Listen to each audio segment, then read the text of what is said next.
et je vais commencer à ressentir différentes choses.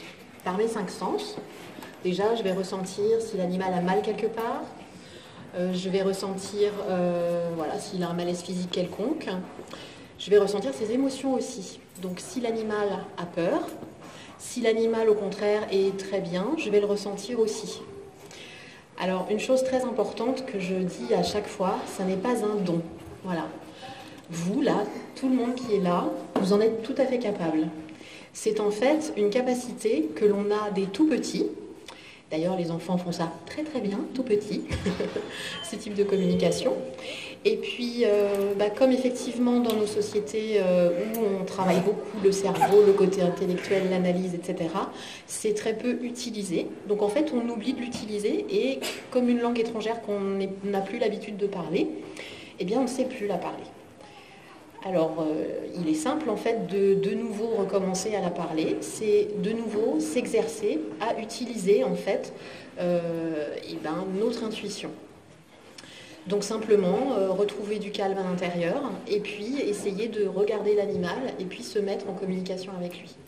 Donc les enfants y arrivent très très bien et nous adultes, par un apprentissage très facile, c'est des choses que je propose en atelier de redécouvrir, on peut arriver à de nouveau ressentir un petit peu tout ça.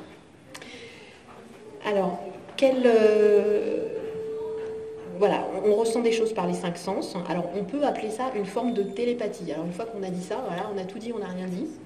C'est en fait effectivement un échange de ressentis de toutes sortes qui vont passer, comme je vous l'ai dit, par les 5 sens et qui vont passer aussi par la petite voix intérieure qu'on oublie un petit peu d'écouter, qui s'appelle l'intuition. Et parfois, donc, je suis appelée par des propriétaires d'animaux qui sont en difficulté. Soit il y a des problèmes de relation avec leurs animaux, c'est-à-dire le lien affectif, il ne se fait pas. L'animal, il a tout ce qu'il lui faut, mais voilà, le lien ne se fait pas. La complicité, ça ne fonctionne pas et les personnes n'arrivent pas à comprendre pourquoi. Ça peut être aussi un animal qu'on adopte en refuge et on sait que ces animaux malheureusement ont eu déjà plusieurs vies dans une vie, donc un animal dont on ne connaît pas le passé et qui peut avoir eu des moments très difficiles et rester bloqué en fait dans ses émotions anciennes et avoir du mal de nouveau à s'ouvrir et à faire confiance à l'humain et à s'ouvrir à cette nouvelle vie. Donc qu'est-ce que permet la communication intuitive dans ces cas-là? C'est de rentrer en communication avec cet animal et d'essayer qu'il nous raconte son histoire, tout simplement, s'il le souhaite. Essayer qu'il nous dise, voilà, moi j'ai eu très peur à un moment donné, il s'est passé ça et ça, et aujourd'hui c'est encore en moi et j'arrive pas à me sentir bien quand je suis près d'un humain qui est comme ci, qui est comme ça, et aujourd'hui j'arrive pas à m'ouvrir, j'y arrive pas. Donc l'animal, que ce soit un chien ou un cheval, va, en exprimant déjà sa problématique, eh bien ça va le soulager. C'est comme nous, quand on confie enfin ses problèmes, on dépose un peu le fardeau. Donc ça va déjà le soulager. Et puis moi, je suis un peu la traductrice. Voilà. Moi, j'interprète rien. Je suis entre l'animal et son propriétaire et je vais dire au propriétaire, voilà ce que m'a exprimé votre animal. Aujourd'hui, là, il a une grosse angoisse, par exemple, quand vous partez. Ou quand vous lui demandez ça spécifiquement, parce que ça le ramène à quelque chose qui le met en difficulté et il n'est pas bien avec ça. Donc déjà, voilà, moi j'explique ce que ressent l'animal. Et donc le propriétaire, ça lui ouvre effectivement un nouvel horizon, il comprend mieux son animal et ça va l'aider dans sa relation. Alors après, par exemple, dans le travail avec les chevaux, moi j'ai une cliente qui souhaitait faire une activité qui s'appelle l'équility. Donc c'est du travail à la voix, si je ne dis pas de bêtises. Et donc elle avait choisi un de ses chevaux pour faire ce type de travail. Et justement, avec ce cheval-là en particulier, le relationnel ne fonctionnait pas. Et ce cheval vraiment ne faisait pas confiance à cette personne, ne se mettait pas dans le travail, c'était très difficile. Et donc j'ai pratiqué une communication avec ce cheval qui disait « Moi les humains, je leur fais pas confiance. » D'accord, est-ce que tu peux m'en dire un petit peu plus? Et ce qu'il exprimait, c'est qu'il avait déjà eu l'expérience, qu'il avait été à un propriétaire, et puis ce propriétaire, au bout d'un moment, il n'avait pas compris pourquoi, il l'avait revendu comme ça. Et l'animal l'avait très mal vécu. Donc, on part de là et on dit, voilà ce qui s'est passé. Aujourd'hui, ta nouvelle propriétaire, elle a envie de travailler avec toi, elle te fait confiance, et elle voudrait vraiment... Elle s'exprime. Et elle voudrait vraiment faire ce travail avec toi, si tu es d'accord. Est-ce que de recultiver le lien avec un autre humain, voilà, qui est différent et qui veut bien faire avec toi, c'est quelque chose qui te tente? Allez, pourquoi pas. Et puis, comme ce travail d'Equility, c'était pour faire un travail avec des jeunes enfants handicapés, moi j'ai accompagné aussi ce cheval et sa propriétaire dans cette nouvelle expérience. Est-ce que tu es d'accord pour travailler comme ci ou comme ça? Le cheval a pu exprimer ce qu'il souhaitait. Avec quel type de public il souhaitait travailler, plutôt les enfants, ça tombe très bien puisque ma cliente voulait travailler avec les enfants. Et du coup, voilà, on a réussi à trouver ensemble, tous les trois, entre la propriétaire, le cheval et puis moi, un genre de compromis où tout le monde va travailler avec l'envie, avec la compréhension de la situation et de tout ce qui se passe. Voilà un petit peu en quoi consiste mon métier. Donc là, on était dans une préparation effectivement d'une nouvelle activité. Quand on va changer d'écurie ou quand l'animal va changer de propriétaire, on peut aussi pratiquer ce type de communication pour préparer l'animal. Parce que parfois, on fait des choses, on déménage, on fait des trucs, et eux ne comprennent pas du tout. Et on n'a pas conscience, et c'est ça aussi moi mon rôle, on n'a pas conscience de se dire l'animal il voit bien qu'il se passe des choses, mais il ne comprend rien. Et on le laisse vraiment en dehors de tout ça. Alors qu'ils comprennent tout ce qui se passe.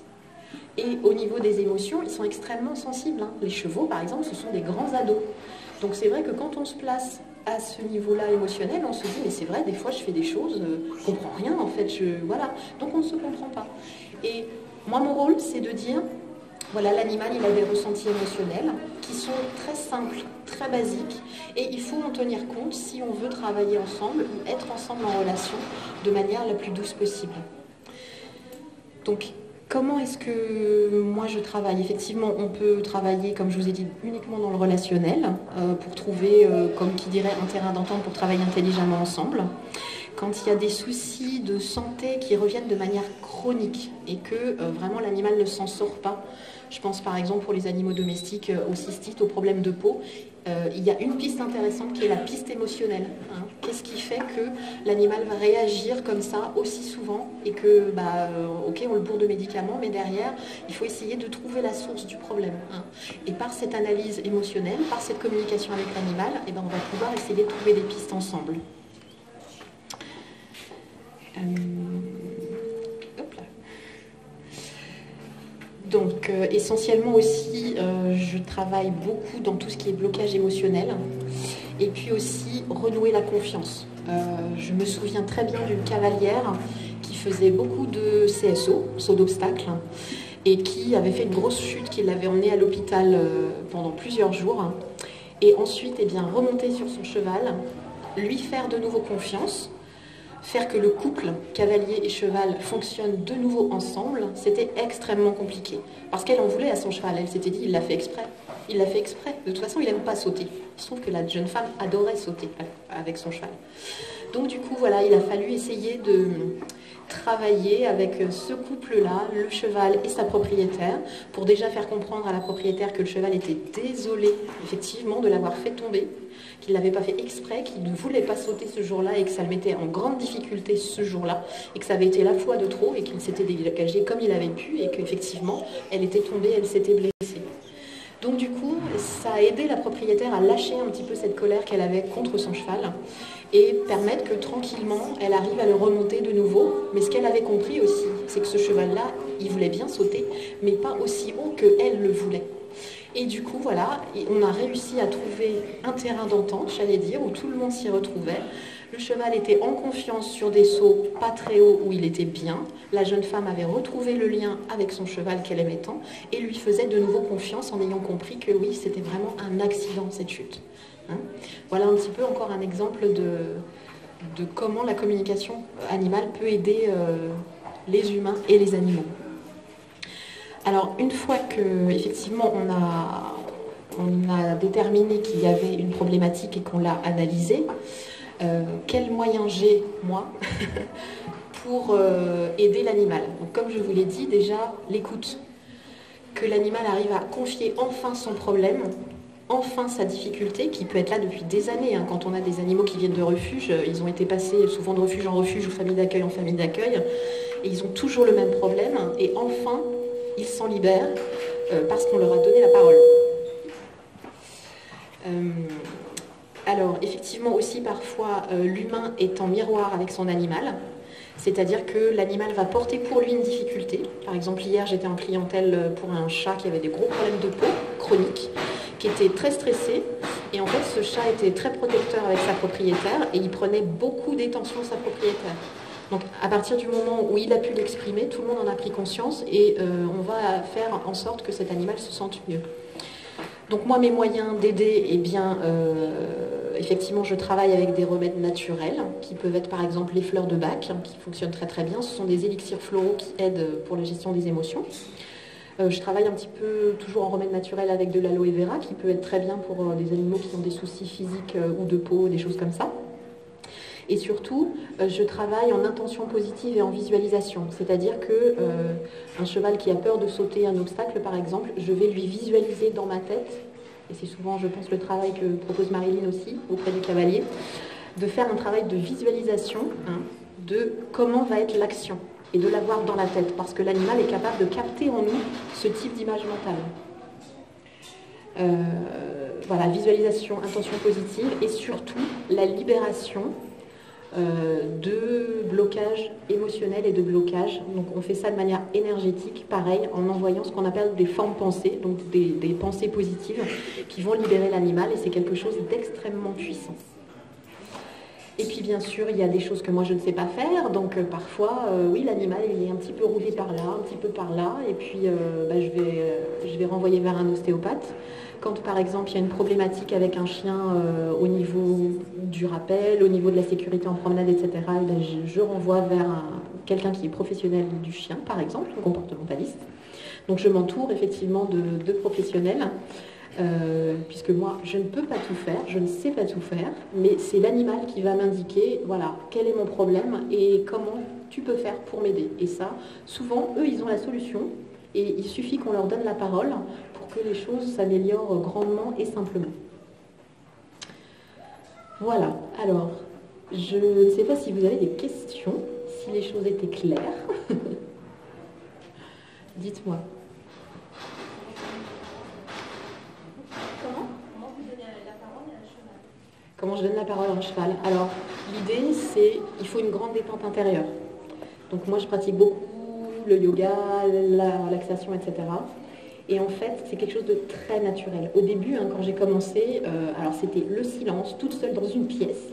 Je me concentrais, parce que j'avais plus l'habitude, c'est l'histoire de cette langue étrangère qu'on n'a plus l'habitude de parler. Et en fait, plus on s'entraîne, plus c'est facile, parce que c'est naturel, c'est comme on respire en fait. Donc en fait, on se concentre un petit peu, pas trop, on se concentre sur l'animal. On peut imaginer mentalement qu'on est en train de le caresser, etc. Et d'un seul coup, il faut être ouvert, grand ouvert, le cœur grand ouvert, l'esprit grand ouvert. Et d'un seul coup, mais vraiment, je le vois en atelier très régulièrement, hop, ça vient tout seul. Et au départ, c'est ça aussi qui est difficile, c'est d'apprendre à différencier qu'est-ce que moi je m'imagine, mon mental, qui est toujours en boucle, et qu'est-ce qui va vraiment être de la part du ressenti, puisqu'on n'est pas sur la même partie du cerveau qui fonctionne. Le raisonnement, le mental, c'est le cerveau gauche, l'intuition, la créativité, c'est le cerveau droit. Et donc du coup, dans les ateliers, moi ce que je propose, c'est d'arriver à déchiffrer, à différencier quand c'est vraiment l'animal qui nous envoie l'information ou quand c'est nous. Et en fait, souvent, c'est des choses d'une très très subtil, très fulgurant. Et parfois c'est bizarre parce que je crois que j'ai mal là derrière. Ah, et vous aviez mal avant d'être avec le cheval? Non. Ah, peut-être que c'est pas vous. Et puis parfois aussi, il y a une émotion qui va arriver tout de suite. Moi j'étais bien et puis je me mets en connexion avec l'animal et d'un seul coup, je suis angoissée là, je sens que ça passe pas bien. Donc s'agripper à ça et exprimer à l'animal, vas-y, j'ai compris que tu ressens ça, maintenant explique-moi. Et l'animal, il va nous envoyer des images. Quand je disais, cette forme de communication, elle passe par les 5 sens, mais c'est vraiment ça. On va recevoir des images. Par exemple, on va voir l'animal évoluer comme sur un écran de cinéma. Ou alors, on va voir une scène à travers ses yeux. Et c'est parfois très, très prenant. On va entendre des sons. On va avoir des goûts dans la bouche, des saveurs, des odeurs. Et moi, quand j'ai commencé, j'avais beaucoup de goûts dans la bouche, ce qui peut être très agréable comme très désagréable. Voilà. Et en fait, on peut aussi avoir des mots. Voilà. C'est-à-dire la manière dont nous sommes. Si on est quelqu'un qui est très dans l'émotion, souvent l'animal va choisir ce biais-là pour nous communiquer des choses. Donc on va ressentir ses émotions. J'ai des personnes qui étaient dans le monde du livre, de l'édition, donc les mots étaient très importants pour eux. Et en fait, eux, ils avaient des syllabes et des mots qui se formaient. Et c'est comme ça que l'animal arrivait à communiquer avec eux. Donc après, ça évolue, bien sûr. Hein. Mais les premiers ressentis, souvent, c'est beaucoup d'émotions. Et surtout, l'animal, lui, comment est-ce qu'il ressent ça? Souvent, j'ai eu le témoignage de « enfin, on me donne la parole, enfin, je vais pouvoir dire si ça va pas, si le travail qu'on me propose me convient pas, et l'animal va pouvoir être force de proposition de dire bah, comme le cheval dont je vous parlais, moi j'aime bien sauter, mais si c'est trop haut, ça me met en difficulté, je me sens pas bien et j'ai plus envie. Donc plutôt que de lutter, voilà, c'est intéressant de faire ce type de communication pour être en collaboration totale avec l'animal, pour des relations vraiment harmonieuses. Et puis un animal qui comprend et qui ressent que enfin l'humain entend sa voix. Alors là, vous avez des relations vraiment d'une grande beauté. Est-ce que j'ai répondu à votre question? Alors vraiment, hein, c'est pas un don. Hein. C'est pas moi je l'ai, vous ne l'avez pas. Tout le monde là. Et tous les petits jeunes là, hein, quand ils parlent aux animaux, ils ressentent des choses. Hein, c'est pour de vrai. Moi je vous le dis, c'est pour de vrai.